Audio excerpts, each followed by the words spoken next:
Good afternoon. This is Steve Duble. I'm subbing in for Mike Doyle, who had a conflict today. I'm the Vice President of Harris County Democratic Lawyers. I'd like to welcome everybody in Harris County and throughout the state. We've opened it up to the Texas Association of Defense Counsel, and I know we have a number of people from across Texas joining us today. We have a very special program and a very important program today, but before we get to that, a couple of announcements. I'd like to congratulate our very own Alan Van Fleet, who just was awarded ABA Antitrust Pro Bono Award of the Year. We're very proud to have him as one of our members and in our community.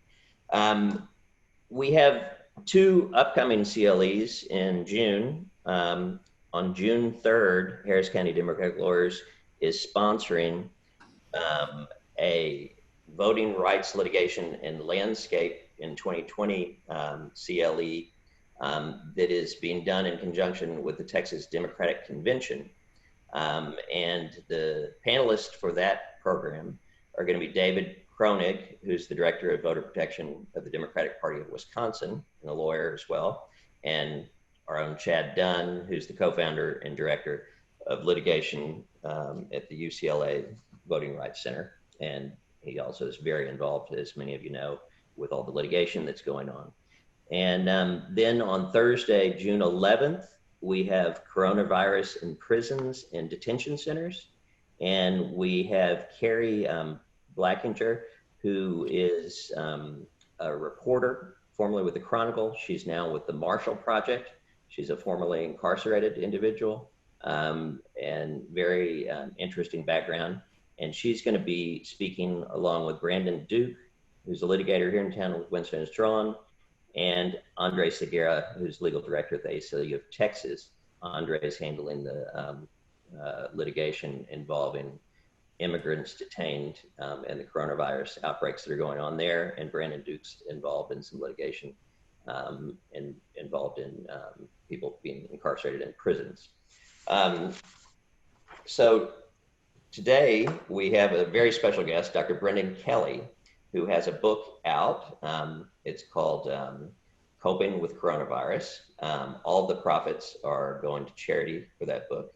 And we were put in touch with him by our own Barbara Radnowski, who had a book published with Melville Publishing House. And I believe that's who's the publisher of Brendan's book. And he'll tell you more about that. Brendan has more degrees than I can imagine. He's a professor of psychiatry at Trinity College in Dublin. He has a master's degree in epidemiology and in healthcare management and in Buddhist studies. And he has a doctorate in medicine. He's an MD. And he has a PhD in history, governance, and a PhD in law. And without further ado, I'll turn it over to Brendan, and he's going to speak for a few minutes, and then we're going to be joined by Ann Friedman. Thank you, Brendan. Thank you very much, Stephen, and thank you to all of you for inviting me here into your community for this period of time. I'm very honored and very happy to be here. I've been reading about your organization, which is fascinating. So thank you very much for this opportunity, which is a real privilege for me. I'm speaking to you from Dublin in Ireland, where we have gone through, a great deal of the trauma and difficulty that everyone is going through around the world, and we are gradually lifting our restrictions and easing things just that little bit with bated breath. So from a psychological or an emotional perspective, we're entering a new phase here, as we all will in due course. Maybe moving on a little bit from the acute anxiety into a more sustained situation of anxiety as well. So there are changes here that are happening. The reason I'm talking to you, I'm a psychiatrist, a medical doctor, and I wrote a short book called Coping with Coronavirus, trying to bring some of the anxiety management advice and the lifestyle advice that we know, trying to bring it together and bring it to the fore, because so many people feel overwhelmed. It's as if the wisdom and the practices and the things we know have been washed away in a sense. and we have forgotten a lot of what we knew about managing anxiety in this new and slightly different situation. So I'm just going to talk for a little few minutes about some general ideas, some general principles, and and then I'll be followed by Dr. Anne Friedman, who'll be talking more about maybe the mindfulness side of things. She's from Mindful Being, which is offering training and so forth. But I'm going to talk a little bit about the general picture. And as a psychiatrist, I'm accustomed to dealing with people who have anxiety problems, agoraphobia, panic disorder, and so forth. But the difficulty we have is that much of the treatment for those conditions is based upon teaching people there is nothing to be anxious about. So someone who has panic attacks in the grocery store, we spend a lot of time teaching them the nature of anxiety, approaching the grocery store, being accustomed to it. But the difficulty today is there is something to be anxious about. There patently is. And we need to live with that anxiety, the uncertainty about when this will end and how, and what kind of lives we'll have. Will they be different forever? Is this a public health problem, or is this an existential crisis about what it means to be a human, and how do we even hold these thoughts in our heads? So the first piece of advice, and the first thing I want to say to you all, not just in your professional roles, but as humans trying to navigate this with our families and our friends, is that we need to recognize that what we're facing at the moment is an enormous challenge. It's a global pandemic, and we cannot carry this weight on our shoulders as individuals all day long. Now, what I mean by this in practical terms is we need to monitor very closely our media intake, our use and our engagement with all kinds of media, national media, reliable media, unreliable media, which is many people's favorite, and we need to watch how it affects us emotionally.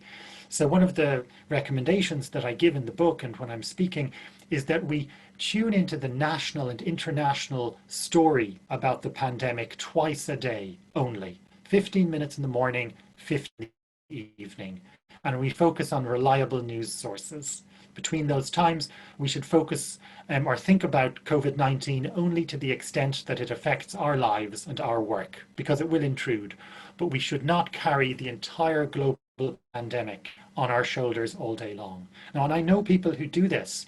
They look up the statistics from every country, every hour, and there's no benefit there, none at all.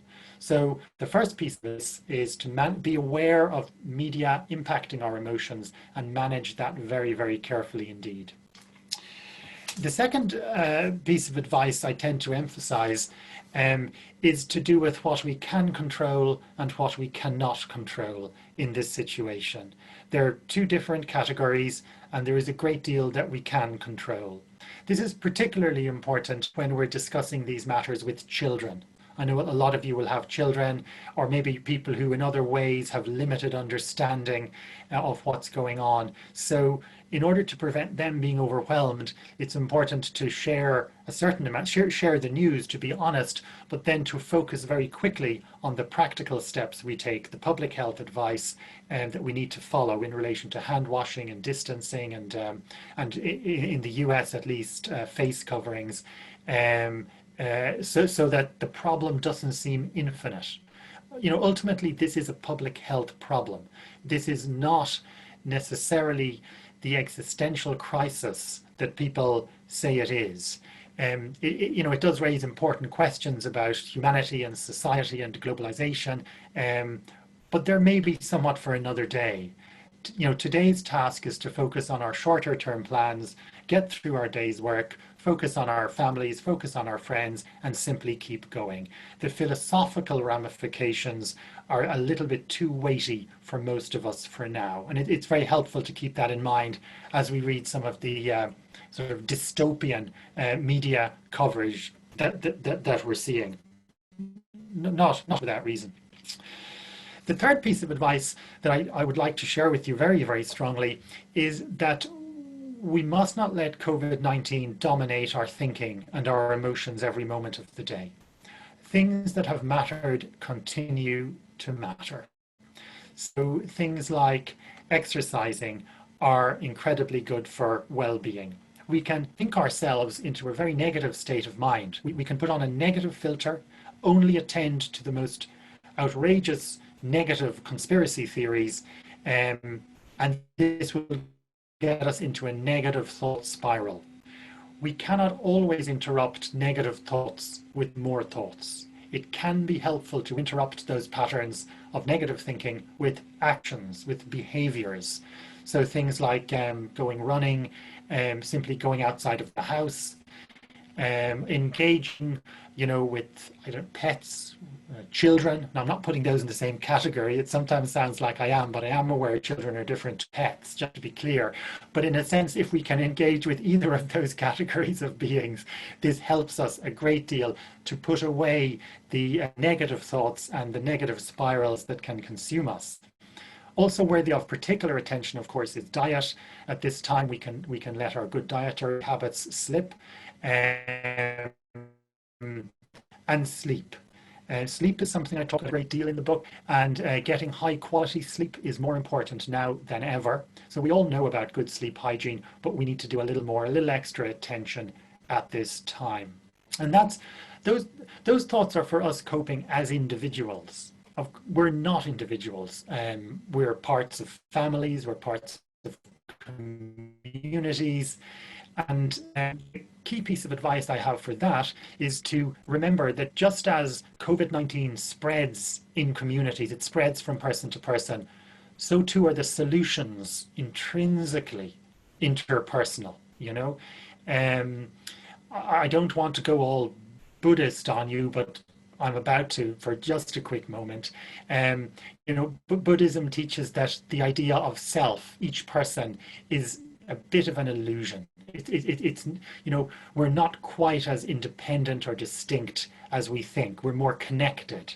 And I think the pandemic really proves that in the way it has moved through the world. But so too are the solutions need to echo this. And we all see family members and colleagues who are struggling to cope, some with specific reasons. I it in the healthcare setting where I work, but others generally just can't handle it. And it's important we offer formal supports, but above all, and I'm saying this to you now as a community and a community of practitioners, the informal supports that we offer to each other at this time are worth, their weight in gold. Many of us feel that it's only our colleagues who really understand our dilemmas. So conversations at the water cooler, informal WhatsApp groups, these are the things that sustain us as communities and as colleagues, in addition to formal supports. So the advice is, to reach out to each other.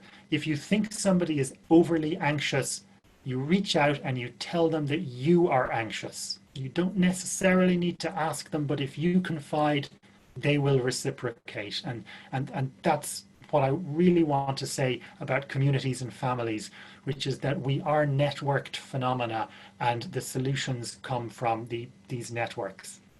Now, my final point before I hand over to Anne is to do with the bigger picture. One of the difficult parts of this for me as a psychiatrist, and possibly for some of you, is seeing the way that this pandemic has amplified existing dysfunctions, problems, and injustices. We do need to learn from this experience. Now is possibly not the time for the big lessons, but now is the time to make notes about them. We are seeing the poor suffer more.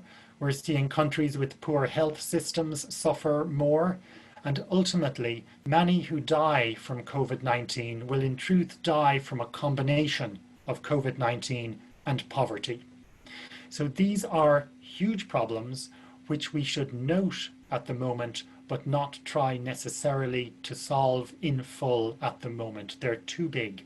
At the moment, this is about getting by and supporting each other and I think that Anne is going to take up some of these themes, and I think I am going to stop talking now. So thank you very much for listening. Thank you, Dr. Kelly. And if you could stick around for a little bit, I think after Ann speaks, we're going to have some Q&A, and there'll be a chat window. And everyone out there, if you have questions, you can start typing them in, and we'll follow up on those. And I forgot to mention that you were the editor of the International Journal of Law and Psychiatry. Now I'd like to introduce Ann, Dr. Ann Friedman, who's from here in Houston. She studied mindfulness at UCLA. She has a PhD in psychology, and she's an adjunct professor at the University of Houston Counseling Psychology Graduate Program. She serves on the advisory boards of the Rothko Chapel and Interfaith Ministries of Greater Houston. And I'll turn it over to Ann, and then we'll open it up for Q&A for both Ann and Brennan. Thank you. Yeah, so I'm thrilled to be here today. And what I want to talk to you about is maybe a little bit more kind of practices that you can use when you're dealing with a lot of anxiety. So Dr. Kelly mentioned sleeping is important, eating and taking care of ourselves through this pandemic, but part of the issue is you can go to bed, but if you don't go to sleep, if you're tossing and turning because of what this is doing, you're not getting good sleep, right? Same thing if you're visiting with friends, but you're all caught up with some issue going on and you're only half present. You're not going to get the full benefit from that connection that he talked about. So in the mid-2000s, I started studying mindfulness and found it extraordinarily helpful. It's the only thing I teach now. And I'm going to give you a very quick lesson on your body and some short practices that you can use to begin to calm yourself. So this is Dr. Dan Siegel's model from UCLA. Some of you may be familiar. He's a prolific writer. If you were to take your hand, put your thumb in your palm, fold your fingers over, you've roughly made a model of your brain. This is your spine, your brain stem. This entire part of your brain is for survival. So there are automatic processes down there like breathing that we don't have to think about. But this little part inside where your thumb is represents the limbic system of your brain. And that is the part that keeps us safe. So when we are threatened in any way, and it's not just from pandemics, it's financial threats, social, physical, any kind of threat to you, relational, this part of the brain activates, and it tells us to freeze, flee, or fight back. So we might argue and push back. We might just want to get out of there, or we go all of a sudden, oh my gosh, I don't know what to do or say in this moment. And usually then you walk off and bingo, why didn't I say that? So it is something that we need because it protects us, but when it's overactivated, and it's activated with coronavirus, but life has not stopped happening. So for example, this morning I got news that one of our friends' daughters died of cancer. So anytime you are activated with just life coming in, this part of the brain's going to activate. When it's too overactivated, it is metaphorically as if you flip your lid. You cannot think straight, meaning that you're ruminating. So you're wanting to focus, for example, on writing a brief, but your mind is going off to, oh my gosh, is my kid going to get back in school? What's going to happen all summer long with this child at home? And you're off the brief, and then you go back to whatever's bothering you. Is your friend going to get out of the hospital, or whatever issue is pulling at you? And we already know from Harvard University that the mind wanders about half the time. We are not where our bodies are. This is a worldwide study that was released in 2010. So the mind already has that propensity to drift. But when we have a lot of stressors, it's drifting more. And what we know is that when it drifts, it goes on to our problems.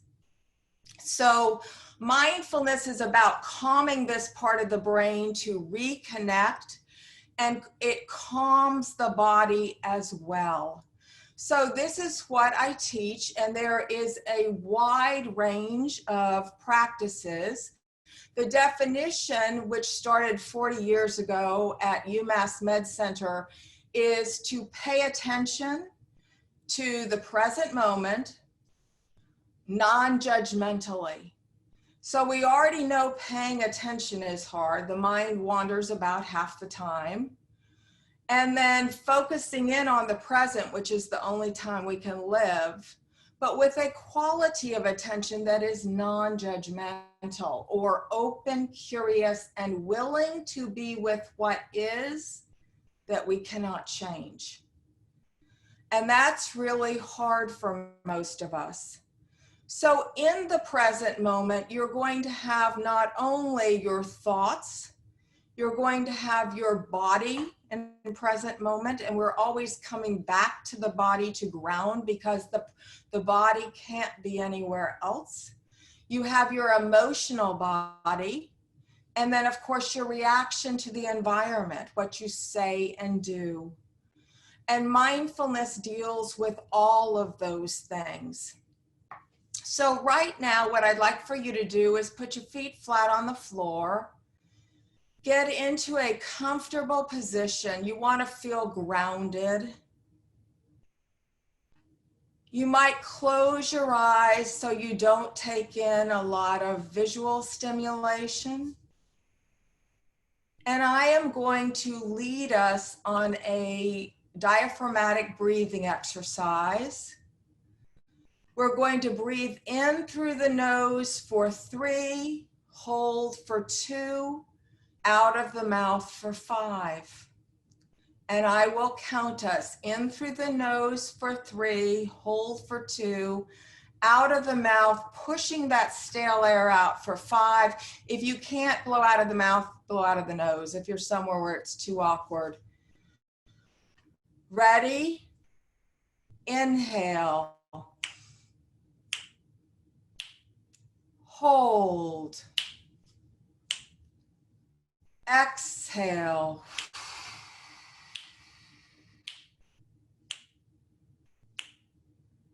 Inhale. Hold. Exhale.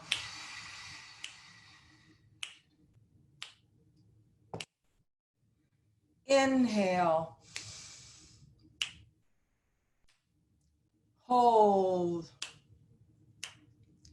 Exhale.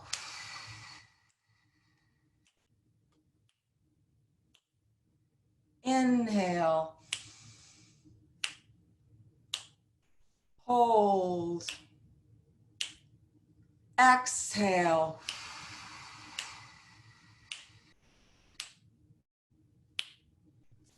And breathing naturally now, in and out through your nostrils. Notice how your body feels.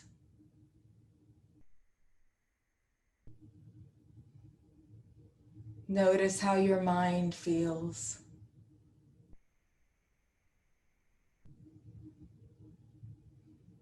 And when you're ready, raise your gaze. What we just did was to activate the opposite system of our brain. This is the sympathetic system of fight, flight, or freeze. What we did was activate the parasympathetic system, which is on the vagus nerve along your spine. When you take 3 to 6 long, slow, deep breaths, you engage your system of rest and digest. It will facilitate your digestion because when we're all stressed out, our digestion's usually pretty affected. It will lower your blood pressure. I've seen people go down 20 points. It should make your body feel relaxed. Alpha waves in the brain more clear, relaxed brain. It's good for you, and you can do it any time of day, driving, at your office, at home. If you're driving, don't close your eyes, but you can still do it. So that is one quick practice that I can show you. Another thing that we want to do through this time is bring compassion to ourselves. So what we know is that when this limbic system of the brain is highly activated, and again, it could be because you're worried about money or somebody's sick or how this is going to affect, you know, schools or whatever. I don't know what you're worried about, but it doesn't matter. When you're over worrying, that area of the brain is going to begin to ruminate. And what happens is you have no answers to these questions. And it's your brain's effort to try to figure out an answer to questions that don't have answers. When is this person going to get out of the hospital? Well, we don't know. When is school going to go? We don't know.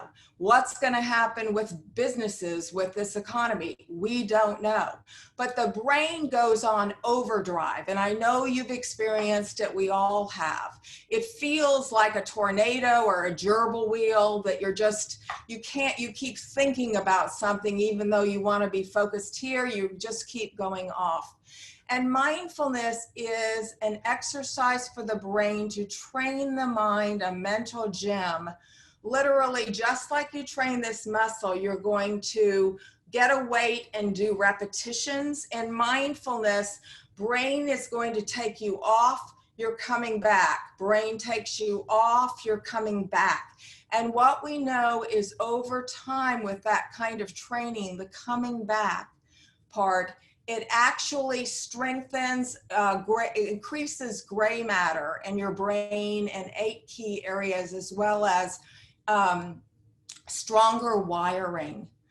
So when this is not the instrument, the organ to figure out the solution, because there is no answer, you do not have a crystal ball. What we want to then do is go to learning how to be with the emotion. As Dr. Kelly mentioned, it's not helpful to just say, oh, there's nothing to be anxious about, right? No, it's reality. People are getting sick and dying, and you know, there's just all sorts of issues going on. Anxiety is a real experience, but it is a physical, it is basically a chemical dump in your body that causes your nerves and muscles to get all tense. So your throat might clench, you might have tension in your eyes, a headache, your tension in your neck and shoulders, or your belly may be churning, your heart might be palpitating, you might be breathing more shallowly. So emotions are physical sensations, and they do pass. That's the good news. And mindfulness is going to teach us how to be with them through using phrases of equanimity, kindness, and self-compassion to calm ourselves. So very quickly, I will do a little 5-minute practice to give you the flavor of this. And then also to tell you that there are other practices like for sleeping at night that you can learn. Many, many different practices, but again, all really focused on helping you calm this part of the brain, go into the body and relax the body. So again, inviting you to get into a position that is comfortable for you. And close your eyes or gaze downward.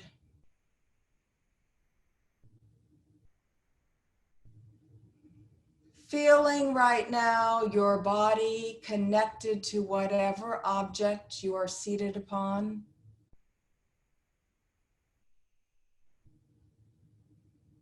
Perhaps the pressure and weight of your body in the seat. sinking with gravity.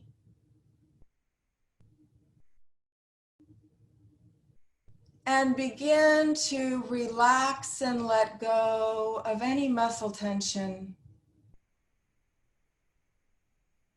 in your forehead, softening the area between the eyebrows and the eyes, relaxing cheeks, loosening the jaw. And with your next exhale, you might drop your shoulders down and back, even making a sound. Opening the chest, relaxing your neck, shoulders, arms and hands.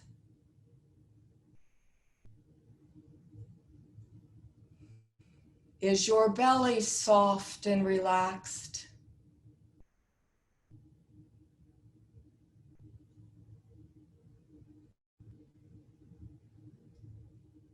And circling around, noticing if you're holding any tension in your back.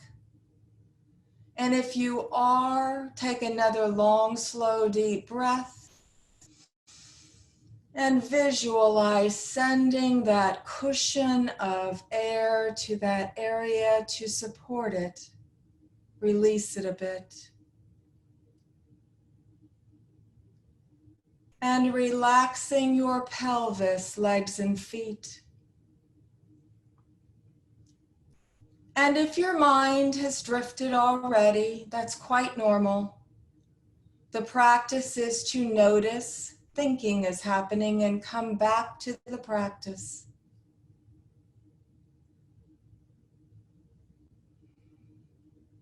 It can be helpful for some people to give themselves physical touch. So if it is helpful for you, you could put your hand on your heart, hug your arms, put your hand on your shoulder. If that feels hokey, don't do it. And I am going to offer some phrases.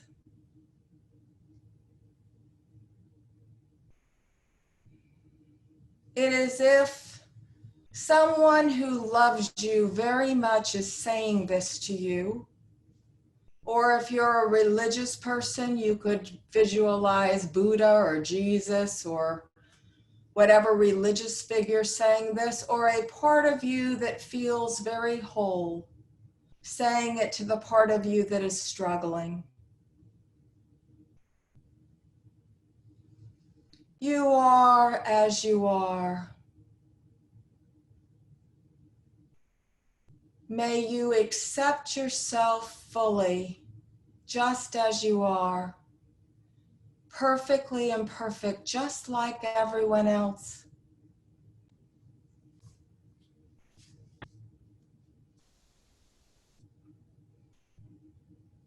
You're doing the best you can, and that's all any of us can do.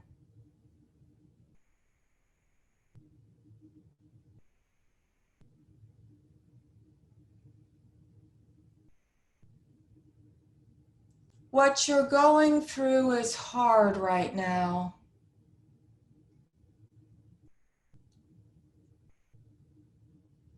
May you speak to yourself kindly and treat yourself with gentleness.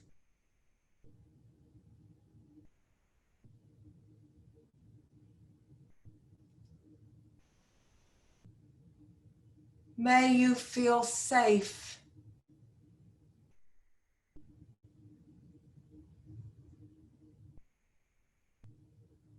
May your body be healthy and strong.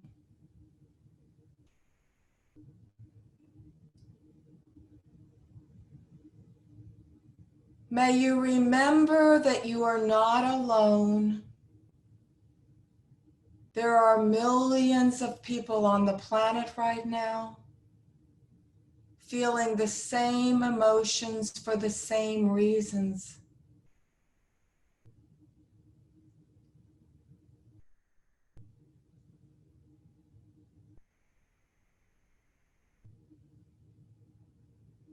And you might remember, this too shall pass. Everything does.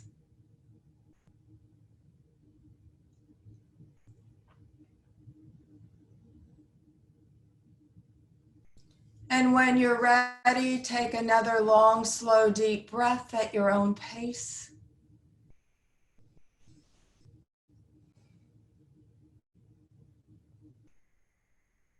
And open your eyes.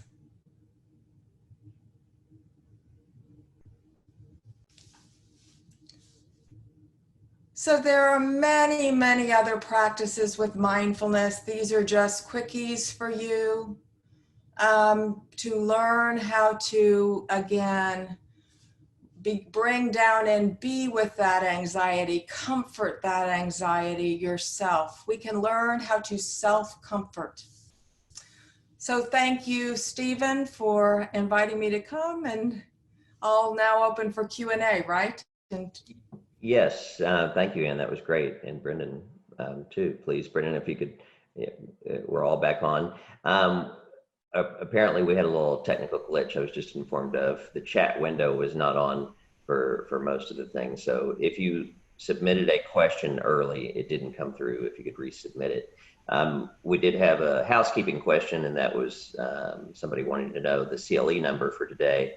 It's 1740-85677. Again, that's 1740-85677. And I'll post that on our Facebook event page for today. You can also email Rose Clouston with the Democratic Party or any of us here in Harris County, and we can get that number for you. Now, I did have a question come in by text for you, Dr. Well, you're both doctors. Brendan, this is for you. What do you say to people whose job it is to do legal work concerning the coronavirus and therefore spend more than half an hour each day reading and studying and generating briefing and affidavits on the scope of the harm? Wow. Well, I mean, this is such a difficult one here. Certainly here in Ireland, we have a great deal of focus on frontline workers. I don't know, is that a phrase that's very commonly used in the United States? And this is taken to mean doctors and nurses and so forth. But the fact of the matter is there are so many different kinds of frontline workers, and people defending legal rights and supporting the observance of rights are just as much frontline workers as ever. It is important to stay focused on the task in front of one in the day, and not to magnify too much or make this work kind of fuel a sense of global panic, because so quickly when we're looking at these difficult cases, this can magnify in our heads into a world of injustice, which there might be, but which we're not going to solve today. So I think demarking work and home life is so important, particularly if you have a strong belief in what you're doing. This can take over your entire life. So some of the exercises Anne was talking about there are so incredibly helpful for this, if we do these outside of work times, but also other things like, running and swimming and so forth, that allow our work lives and our work selves to melt away for that little while and bring back some balance, because this could unbalance us so quickly, particularly with the kind of work you're outlining there, Stephen. Thank you. Next question is for either of you. I don't know how to answer this one or how you're going to answer this one, but why can some of our leaders not calm us or help calm us?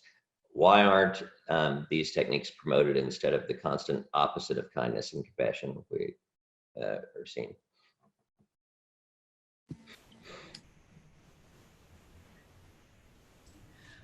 So I think there is a wave of people, a growing number of people in this country who are beginning to want this kind of thing and for more collaboration. I mean, what Dr. Kelly talked about the interconnectedness is so right on. And people are getting this more and more. Unfortunately, most of our leaders don't get it, but there was a Republican member of Congress that was practicing and promoting mindfulness in Congress. So a few are beginning to pick it up. It's just very slow coming to this country, but we are all hoping that it catches on at the top sooner rather than later. And may I add that not to lose hope, it is possible.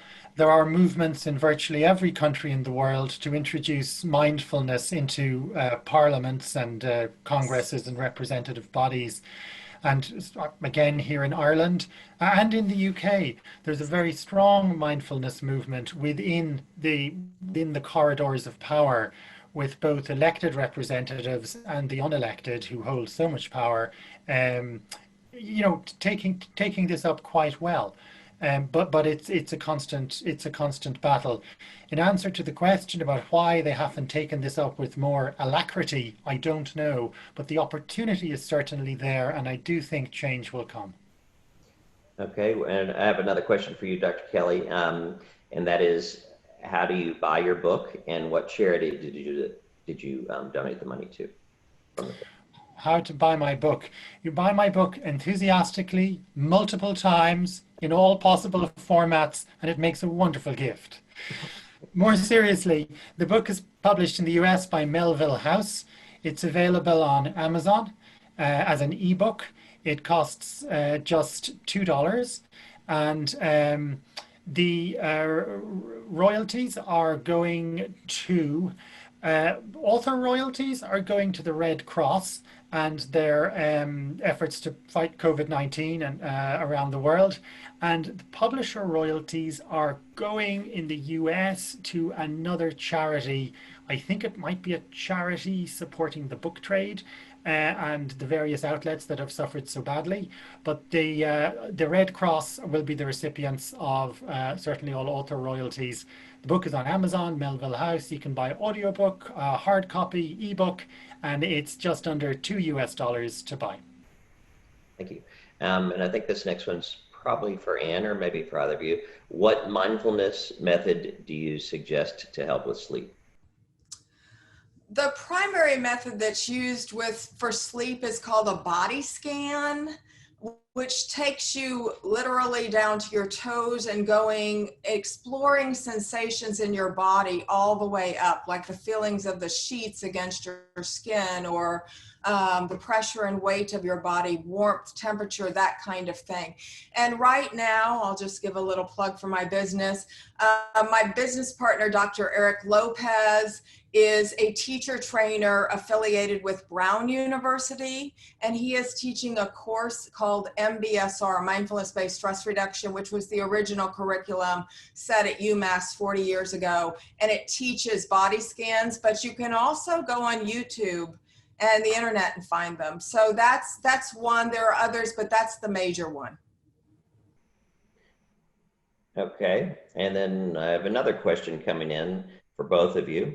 And the questioner wants to know how the two of you are doing. Really, how are y'all doing in dealing with helping people cope during this time? So for me, I'll go first. I have actually had quite a few people affected, losing jobs. One was she couldn't continue her cancer experimental trials. I have been experiencing a lot of sadness and grief, which often is under anxiety, I think, or anger. And so for me, I use a lot of sitting with my own sadness and grief so that it doesn't become anxiety or depression, and letting it flow through. And I think that's a thing that is very hard for most of us to do. We don't like feeling sad. We don't like mourning loss.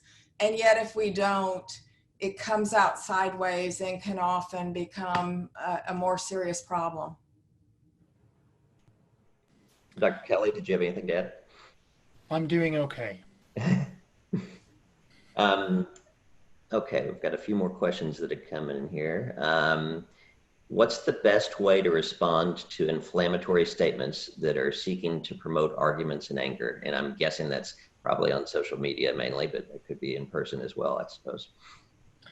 Well, I mean, the best way to respond is not to respond. You know, they again they say there are these Buddhist stories about anger and acting in anger, and being having this response of anger, and they describe it. They say it's like putting your hand into a fire to take a burning coal to throw at somebody else. That with anger you will burn yourself, and you're probably going to miss with the throw anyway, and it won't make any difference. So what we do is we simply avoid anger or arguments that are unhelpful and non-constructive. We simply move away from them. It's very rare that you will engage in an argument with an angry person that will result in them saying, I realize I was wrong, I realize you are correct, and I have now changed my point of view. That simply, for the most part, does not occur. So we simply move away from anger and move more toward constructive criticism or positive statements that are helpful. Anger, it's toxic and it doesn't get anybody anywhere. So you simply move away, particularly on social media. I see people engage in conversations, or they're not even conversations on social media, which simply inflame matters. You turn around, you step away. And I just add to that very practical, good advice that that truly people are just believing the only thing they could believe based on their history and experience. They're believing their thoughts. So if you sit for any length of time, you will see that a vast number of your thoughts you don't choose. They just come into your mind, and they're based on your history and experience. And it's true with them as well. So their history and experience and what their social mores, whatever, have led them to believe these thoughts. They couldn't believe it any other way. It's not that most of them are bad people. They're really good people. They're just caught in a different belief system than you have. I have a follow-up question here. Are toxic activities increasing, or are we just more aware of it? Well, I have that's reaction because of all the anonymity going on social media. It wasn't present in my childhood, and I feel really badly for the young people of today that can get bullied and they don't even know where it's coming from, right? And it feels like there is more toxicity than when I was young, but I'll turn it over to Brendan with that. I don't know. Yeah, well, I agree. I think it's more readily visible, and certainly social media has alerted us to aspects of human behavior that we don't particularly like. I mean, gossip and malicious talk have always been present, but it does feel amplified or faster or quicker or something. In terms of other negative behaviors, some countries are reporting increased consumption of alcohol and drugs during lockdowns, and it's very difficult to know the patterns of that. I think the most disturbing thing, which is seen in many countries, is that as people are locked into their homes, we are seeing an intensification of domestic violence. And that might be something that comes to your attention in your professions. And that to me is a very, very real phenomenon. And certainly as a lot of the bars have been closed, in much of Europe, we've seen alcohol consumption move into homes. And that's not good for domestic violence. So we're seeing some very difficult behaviors start to increase as a result of that. Which makes sense. When the sympathetic system gets highly activated, people often go to destructive behaviors to try to quiet it. Overeating, drinking, even beating somebody up is a way to get that feeling out of the body for some people. It sounds bizarre, but it's true. And it's very unhealthy, as opposed to what Dr. Kelly's saying, and I'm talking about with mindfulness. that can be healthy ways to deal with it. We have some questions coming in. I don't know if y'all can see the chat window on children, and there's one specifically a note here. And by the way, this recording will be made available on our Facebook page, and you can contact Rose Clouston or I to find how to get that. But it's on Facebook, and it's just our acronym HCLDA. Did I get that right? And you can find that there probably by the end of today or tomorrow. We'll have this recording up if you want to share it with people. But this particular person is asking, she says he or she has an adult son with Asperger's living with him, and they believe that perhaps this mindfulness techniques would work. And what do you recommend for children, and specifically children with Asperger's? I have actually had one young man with Asperger's work with me. I haven't had a lot, but it can be helpful. And also for other issues with kids like ADHD, there are scientific studies on that. I need to go back and look up the Asperger's, and I could, if the person wants to contact me, I could find out if there is research specifically, because I'm not familiar with it. Okay, and we'll post your contact information on our Facebook page as well, if that's okay. Yes, happy to do that. Okay, and what about in general with children, mindfulness methods for children? What do you recommend? Yes, there's a lot for children, actually. There's an app called Calm that is got a child version now. I teach classes for children, have for the past 5 years at the McGovern Houston Health Museum. So there are resources for kids, and some schools are beginning to bring this in. I also do training with families or one-on-one as needed, although group is really better than doing one-on-one if you can. So those are all possibilities. Okay. Let me just ask Dr. Kelly, do you work with children as well? I work chiefly with adults, but I certainly used to work with children, and the benefits of the mindfulness exercises with children are quite extraordinary. I'm sure Dr. Friedman will agree. It's such an interesting and slightly different process. There can be a greater openness as well as sometimes a greater restlessness. It's tremendously interesting and tremendously beneficial. And one of the questions I'm asked most commonly at the moment is to do not so much with children, but people with intellectual disabilities, or people with severe autism as well, coping during this crisis. And that's something that I look at a little bit in the book as well, because there can be specific challenges and specific solutions. Okay, I see a question here. In terms of mental benefits of exercise, does it matter at what time of day you exercise? Well, ideally, exercise should occur in the morning. A good sleep hygiene would suggest that when we wake up in the morning at a reasonable time, it is presumed we rush outside and engage in vigorous physical exercise. This is our way of telling our bodies it is the morning, we are awake now, and the day has started. Now, it occurs to me that many people do not do this, including myself. So the key thing is to do some exercise, ideally as early in the day as is feasible for you. But it's best to do it sometime rather than not at all. Okay, and let's see here. How do you initiate positive change to achieve a healthier lifestyle? Do you want to go? Either one of y'all. How about you, Ann? And you can go ahead. I feel you should. Well, it takes 30 days to develop a habit. And what I would suggest to you is if you're doing something, for example, with mindfulness, or you can even incorporate it into what you're already doing during the day by like mindful running. So you can get a twofer there. You get the physical exercise, and you also just stay connected with what you're seeing, what you're, physically experiencing as you move your legs. The feeling and the feelings in the body, the sights, the sounds. We always come back to the senses. So if you're not the kind of person who's going to learn how to sit, to begin to do that. but it does require discipline and a commitment that is doable. I usually suggest start small and build. For people that, you don't go on a 45-minute run, start with a 15-minute run and try to do that every day, just something manageable. Okay, I've got an interesting one coming in by text. Would either of you care to analyze any of our world leaders?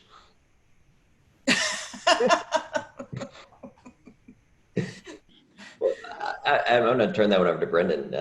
Tell us, we'll talk about Ireland's leader. Why don't we do that? Tell us a little bit about your leader. Well, Ireland, we have our Prime Minister and indeed most of our ministers and our leading politicians have, by common acclaim, performed very well during COVID-19. We've had a very steady, measured, consistent response with very measured, sensible public health provisions being made, daily press briefings that are models of sober delivery of facts with minimal speculation, and virtually no involvement with Twitter on the part of our leaders, apart from some very standard links to government websites and so forth. So I suppose what I'm saying is I'm talking about Ireland only, and I'm saying that sober, moderate, focused, and effective political leadership is indeed possible. Well, we can only dream to be so lucky. We have a few more questions that have come in. Lots of people very complimentary about both of you, and very thankful for the advice. They've asked if there's written materials. We'll post some links on our site, on our Facebook site, but we don't have any specific written materials per se. This question is, what's a good approach in counseling a person seeking a divorce as a result of all the shelter-in-place anxieties that have built up? How would you discern if counseling is better than processing or proceeding with divorce papers?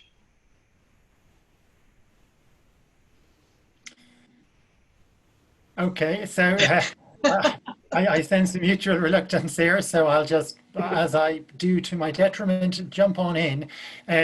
Well, clearly this is very difficult, and the first piece of advice you already know, which is making major life decisions in the white heat of a global pandemic is unwise, as it is difficult to weigh things up in a rational and reasonable fashion.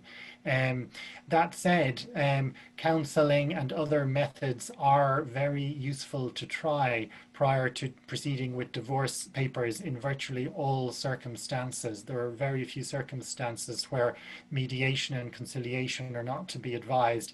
It is rather difficult without that kind of detail to respond to this question, apart from advising anybody from making big life decisions now. We are in a very odd emotional, psychological, cognitive situation. We need to be aware of that, and as Dr. Friedman said, to be compassionate towards ourselves, give ourselves a bit of time to make decisions, go a little bit easy on ourselves, and don't pressure these things to happen unless it is absolutely necessary. Anne, did you have anything to add? Well spoken, Dr. Kelly. Okay. And I understand that a lot of psychologists or therapists are doing Zoom counseling now, correct? Doing a lot of it. Okay. All right, we have a few more questions here. Let me scroll through and see. And if y'all catch one of these, I think you can see them as well. Go ahead and jump in.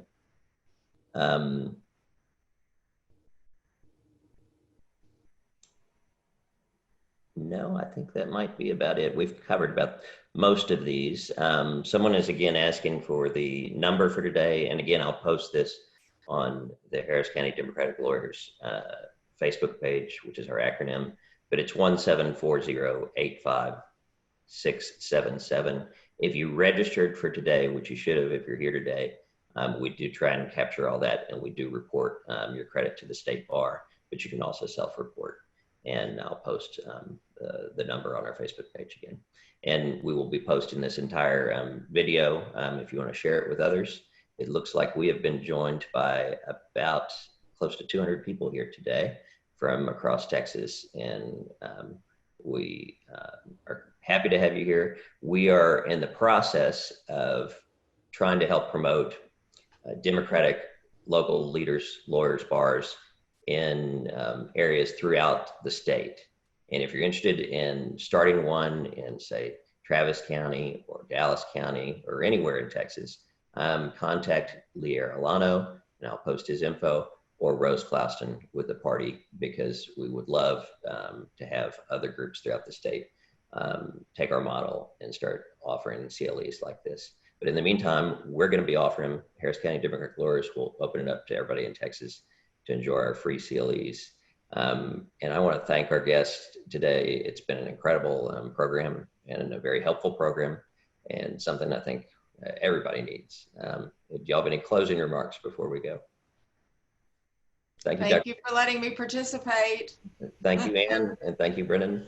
One day we hope to have a leader as enlightened as Ireland's leader. Thank you all. Bye-bye. Bye.